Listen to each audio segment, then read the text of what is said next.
بسم اللہ الرحمن الرحیم۔ باتیں میڈیا کی کے 21ویں پروگرام کے ساتھ آپ کی خدمت میں حاضر ہیں۔ پچھلے پروگرام میں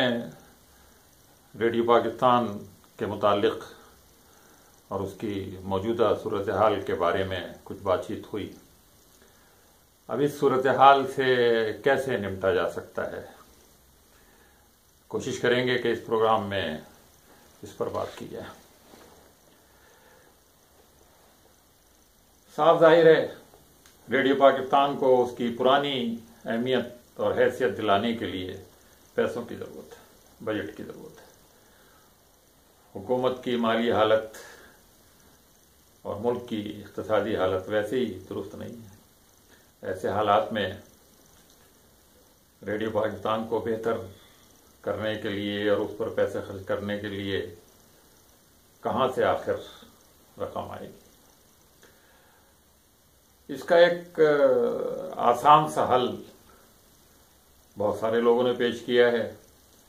اور وہ آسان صرف ان معنوں میں ہے کہ اس کے لیے حکومت کی ول چاہیے، حکومت کا ڈیسیجن چاہیے، اس کا فیصلہ چاہیے۔ اور جس طرح اور بہت سارے اداروں کو ان کے کاموں کے لیے ماضی میں زمینیں دی گئی تھیں، رعایت پر دی گئی تھیں یا مفت دی گئی تھیں، اسی طرح سے ریڈیو پاکستان کے پاس بھی بے تحاشا زمینیں ہیں۔ پچھلے زمانے میں چونکہ ایکسٹرنل سروس کے لیے اور شارٹ ویو ٹرانسمیشن کے لیے بڑے بڑے ٹاور لگانے پڑتے تھے، اس لیے ہائی پاور ٹرانسمیٹر لگانے کے لیے بڑے بڑے شہروں میں، کراچی میں، لاہور میں، اسلام آباد میں، کوئٹہ میں بہت جگہ موجود ہے، اور وہ جگہ اب شہر کے اندر آ گئی ہے اور اس کی بڑی قیمت ہے، بہت اس کی مالیت ہے۔ تو اگر حکومت فراخ دلی کا مظاہرہ کرے اور ان زمینوں کو بیچ کر صرف اپنے پاس پیسے رکھنے کے بجائے اس کی کچھ رقم، یعنی اگر 50% رقم بھی ریڈیو کی بھلائی کے لیے، ریڈیو کو دوبارہ سے ری اسٹیبلش کرنے کے لیے اگر خرچ کرے تو یہ کوئی پیسے ضائع نہیں جائیں گے۔ بہرحال ریڈیو کی جو اہمیت ہے وہ پچھلے پروگرام میں اس کا ذکر ہو چکا ہے۔ اس وقت خاص طور پر ہمیں ریڈیو کی جو ضرورت ہے وہ اس لیے بھی زیادہ ہے کہ ہمارے پڑوسی ملک دائیں اور بائیں دونوں طرف جس طرح سے ان کا ہمارے ساتھ رویہ ہے، اس سے نمٹنے کے لیے ہمیں ضروری ہے کہ ہم وہاں کے عوام کو صحیح صورتحال سے آگاہ کریں، اور لازماً اس کے لیے ضروری ہوگا کہ ہم اپنی سرحدوں پر، دائیں سرحد پر، مشرقی سرحد پر اور مغربی سرحد پر ریڈیو اسٹیشنز کا، ریڈیو ٹرانسمیٹرز کا بلکہ جال ہم پھیلا دیں وہاں، اور ہماری آواز ان سارے علاقوں میں بہت توانا طریقے سے پہنچے جس طرح سے ان ملکوں نے ہمارے سرحدوں پر کیا ہوا ہے۔ اور خاص طور پہ جو ہمارے دوست ممالک تھے پرانے، ان کے ساتھ تعلقات کو مزید استوار کرنے کے لیے ہمیں اپنی ایکسٹرنل سروس پر بہت زور دینے کے لیے بہرحال ہمیں نئے نئے ٹرانسمیٹر، طاقتور ٹرانسمیٹر، یہ ایف ایم سے کام شاید نہ چلے، اس کے لیے میڈیم ویو ٹرانسمیٹر، ڈیجیٹلائزیشن، یہ اس کی ضرورت ہے اور اس کے لیے لازماً پیسے چاہیے۔ بہرحال ایک تجویز لوگوں کی ہے کہ ان اثاثوں کو جو ریڈیو پاکستان کے پاس ماشاءاللہ بہت بڑی مقدار اور تعداد میں ہیں، ان کو استعمال کیا جائے اس مقصد کے لیے۔ ان زمینوں پہ لوگوں نے قبضہ کیا ہوا ہے، ناجائز قابضین ہیں، ان سے خالی کرا کے وہ کروڑوں اور اربوں کی زمینیں ہیں۔ بہرحال یہ تو ایک جملہ مترادف تھا۔ اس کے علاوہ اور بہت سارے کام ایسے ہیں جو کچھ فوری ہیں اور کچھ طویل مدتی ہیں۔ فوری کاموں میں یہ واقعی ضروری ہے کہ جو غیر ضروری پوسٹیں اور آسامیاں نکالی گئی تھیں، جن پر لاکھوں روپے دے کر بابلوں کو رکھا بھی گیا تھا، وہ ختم کی جائیں، غیر ضروری اخراجات ختم کیا جائے، انتظامی شعبے کو تھوڑا محدود کیا جائے۔ کسی زمانے میں سنا ہے کہ ایک ہیڈ کلرک کی سطح کا آدمی پوری سینٹرل نیوز آرگنائزیشن کو جو کراچی میں ہوتی تھی اس کا انتظام ایڈمنسٹریشن سنبھالا کرتا تھا۔ اب ماشاءاللہ کئی کنٹرولرز ہیں جو ایڈمنسٹریشن چلا رہے ہیں، فائنانس کی سائٹ پر بھی بہت سارے کنٹرولرز ہیں۔ بہرحال جہاں، لیکن اس میں یہ بات مد نظر رہنی چاہیے کہ جو لوگ پہلے سے ملازم ہیں، جن کو آپ نے جب ملازمت پہ رکھا تھا، ان کے ساتھ جو شرائط طے کی تھیں، ان میں کوئی زیادتی کرنا، اس میں کوئی کمی کرنا، ان کی مراعات میں کمی کرنا، یہ شاید انصاف کے خلاف ہوگا۔ اس لیے نئی بھرتیاں آپ بے شک نہ کریں، نئے لوگ بالکل نہیں رکھیں، جو لوگ موجود ہیں ان سے زیادہ کام لیں، لیکن جن لوگوں کے ساتھ آپ نے ایک وعدہ کیا تھا، جن کے ساتھ آپ نے کچھ شرائط طے کر کے ان کو رکھا تھا، ان کی شرائط ملازمت میں، ان کی مراعات میں، ان کی سہولتوں میں کمی کرنے کا جواب، اور اس سے بلا وجہ خاص قسم کی تلخی پیدا ہوگی، اور اس تلخی کے نتیجے میں ریڈیو کے جو ملازمین جو پہلے دل و جان سے ریڈیو کے لیے کام کرتے تھے، وہ لازماً نہیں کرتے۔ بہرحال فوری مدت کے جو اقدامات ہیں ان میں کچھ اور چیزیں بھی ہیں۔ اب ایک چیز یہ بھی ہے کہ اگر دیہاتوں میں ریڈیو سیٹ تقسیم کیے جائیں، لوگوں کو ریڈیو کی طرف راغب کیا جائے، تو اس سے بھی ریڈیو کی سماعت میں، لسننگ میں بہت اضافہ ہو سکتا ہے۔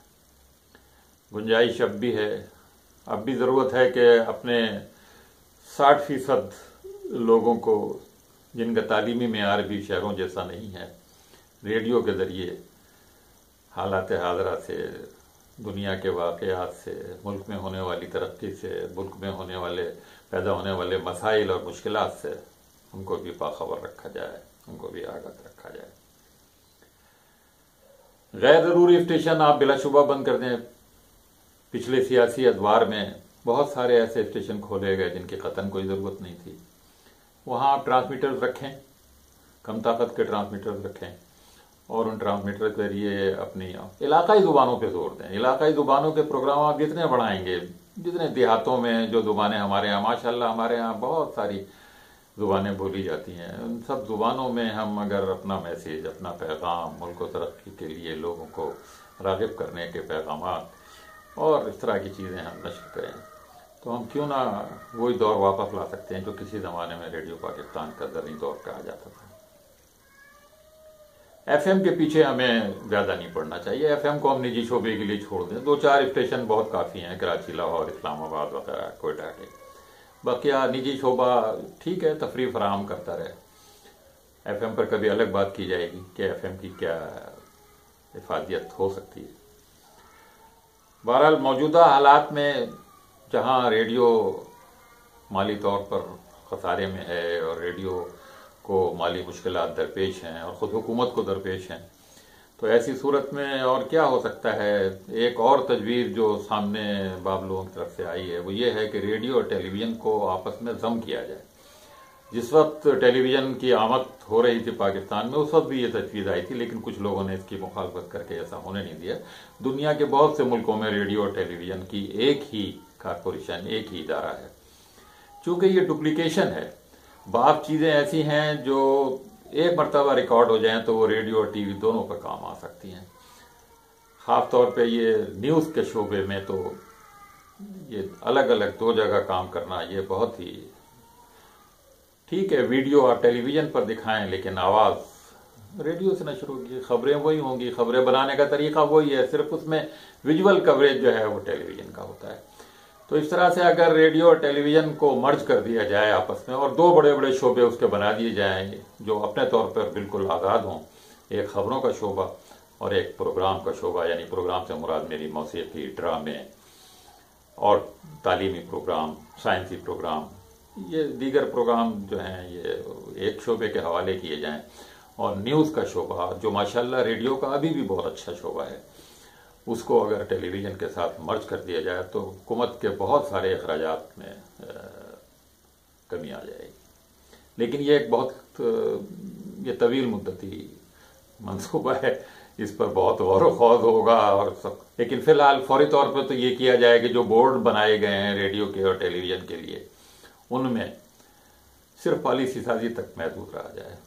جو لوگ اس میں شامل کیے گئے ہیں ان کے پاس اتنا وقت ہی نہیں ہوتا کہ وہ ریڈیو کے دیگر معاملات پر، روزمرہ کے معاملات پر، مالی معاملات پر غور کریں۔ یہ مالی معاملات آپ ریڈیو کے ایگزیکٹو ڈائریکٹرز پر چھوڑ دیں. جو ڈائریکٹرز ہیں وہ ریڈیو ہی کے اندر سے ترقی پا کر، ٹیلی ویژن کے اندر سے ہی ترقی پا کر اوپر تک پہنچے ہیں، وہ ان مسائل کو اچھی طرح سمجھتے ہیں.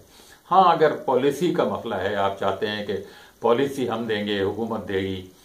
اور مملکت کے اصولوں کا، اس کے آئین کا، اس کا خیال رکھا جائے گا، تو ٹھیک ہے، آپ اس بورڈ میں ایسے دانشوروں کو، پروفیسرز کو، وکیلوں کو، ان کو شامل کر لیں. لیکن وزارت خارجہ کے ایڈیشنل سیکریٹری کو شامل کرنا، وزارت داخلہ کے ایڈیشنل سیکریٹری کو کرنا، ISPR کے DG کو، اس میں ان کے پاس وقت ہی نہیں ہوتا، وہ کہاں ریڈیو کے معاملات پر غور کر سکیں گے. تو ایک تو ریڈیو کے اس بورڈ کو بھی کچھ تھوڑی تبدیلی کی ضرورت ہے. اور آج بھی بہت امکانات ہیں ریڈیو کے سنے جانے کے، اور لوگوں تک ریڈیو کے ذریعے اصلاحی اور تعلیمی اور دیگر پروگرام پیش کرنے کے. تو مایوس ہونے کی ضرورت نہیں ہے. ریڈیو کو آج بھی اگر تھوڑی سی مالی وسائل حاصل ہو جائیں، اس کے ٹرانسمیٹر مضبوط ہو جائیں، اس کی آواز دور دور تک پہنچے، اس سے ہمارے پڑوسی ملکوں کو بھی، اور خاص طور پہ جو جیسے میں نے پہلے عرض کیا کہ ایکسٹرنل سروس کو ہماری بہت تقویت پہنچانے کی ضرورت ہے. اس کو نظر